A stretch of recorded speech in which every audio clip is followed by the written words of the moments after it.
जब परमात्मा को आपसे प्यार होता है तो वो आपके लिए वही करते हैं जो आपके लिए अच्छा होता है, और उन तमाम लोगों को आपसे दूर कर देते हैं जो आपके काबिल नहीं होते।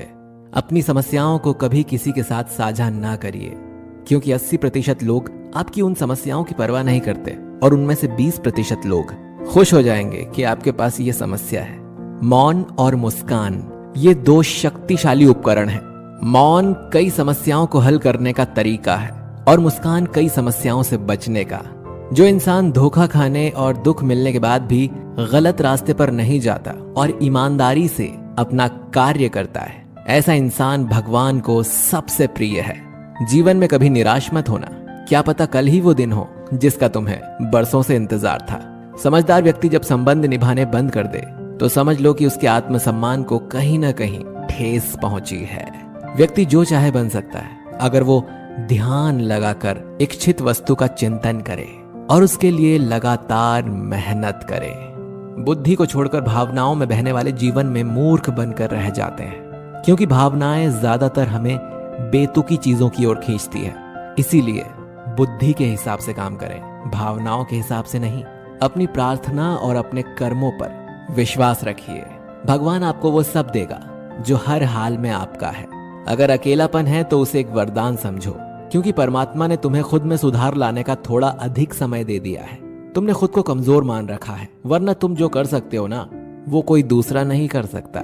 साथ रहकर जो छल करे उससे बड़ा शत्रु कोई नहीं हो सकता, और जो हमारे मुंह पर हमारी बुराइयां बता दे उससे बड़ा हमारा कोई मित्र नहीं हो सकता।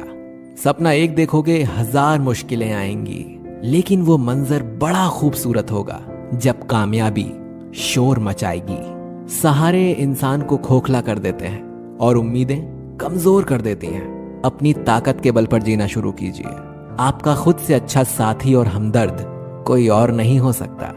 यदि किसी काम को करने में डर लगे तो याद रखना, यह संकेत है कि आपका काम वाकई में बहादुरी से भरा हुआ है।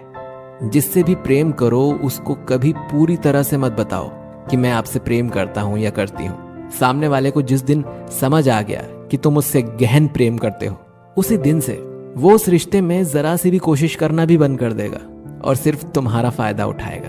कड़वा है पर सच है।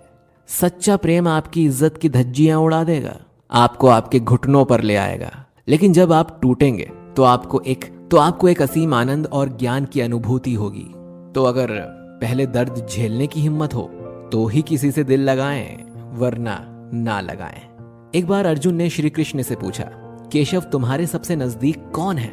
कृष्ण ने कहा, हे पार्थ, वो इंसान जिसके पास बदला लेने की शक्ति हो पर उसने फिर भी माफ कर दिया हो। ऐसा इंसान सदैव मेरे करीब होता है। ऐसा व्यक्ति सदैव मेरे करीब रहता है। जिस इंसान की सोच और नियति अच्छी होती है, भगवान उसकी मदद करने किसी न किसी रूप में जरूर आते हैं। सौभाग्यशाली होते हैं वो लोग जिन्हें समय और समझ एक साथ मिलती है, क्योंकि अक्सर समय पर समझ नहीं आती, और जब समझ आती है तो समय हाथ से निकल जाता है। जिंदगी में हर मौके का फायदा उठाओ, पर किसी के भरोसे का नहीं। मौन रहने पर मूर्ख भी विद्वानों की कोटि में आ जाता है। हर रिश्ते की एक मर्यादा होती है और हमें उस मर्यादा को कभी तोड़ना नहीं चाहिए, क्योंकि जब रिश्तों की मर्यादा टूट जाती है तो बहुत कुछ खत्म हो जाता है। जब इंसान अपनी गलतियों का वकील और दूसरों की गलतियों का जज बन जाए तो फैसले नहीं, फासले होते हैं। कभी किसी की बुराई मत करो, क्योंकि बुराई तुम में भी है और जुबान दूसरों के पास भी है। सच्चा स्नेह करने वाला केवल आपको बुरा बोल सकता है, पर कभी आपका बुरा कर नहीं सकता, क्योंकि उसकी नाराजगी में भी आपकी फिक्र और दिल में आपके प्रति सच्चा स्नेह छुपा होता है। यह सत्य है कि लोग अकेलेपन से डरते हैं, परंतु ये भी सत्य है कि कई लोग अकेलेपन में ही सुधरते हैं। अगर हर कोई आपसे खुश रहे तो निश्चित है कि आपने अपने जीवन में बहुत से समझौते किए हैं, और अगर आप सबसे खुश हैं तो ये निश्चित है कि आपने लोगों की बहुत सी गलतियों को नजरअंदाज किया है। शरीर तो एक दिन छूट ही जाएगा, इसके साथ ही इससे जुड़े सगे संबंधी, धन संपत्ति आदि भी छूट जाएंगे। इसीलिए ये सब कुछ माया है, साथ तो केवल अपने कर्म और भक्ति ही जाएगी। इसीलिए सत्कर्म और भक्ति रूपी धन को एकत्रित कीजिए। मनुष्य कितना भी गोरा क्यों ना हो, परंतु उसकी परछाई सदैव काली ही होती है। मैं श्रेष्ठ हूं, ये आत्मविश्वास है, लेकिन मैं ही श्रेष्ठ हूं, ये अहंकार है। इच्छा पूरी नहीं होती तो क्रोध बढ़ता है, और पूरी होती है तो लोभ बढ़ता है। इसीलिए जीवन में हर स्थिति में धैर्य बनाए रखना ही श्रेष्ठता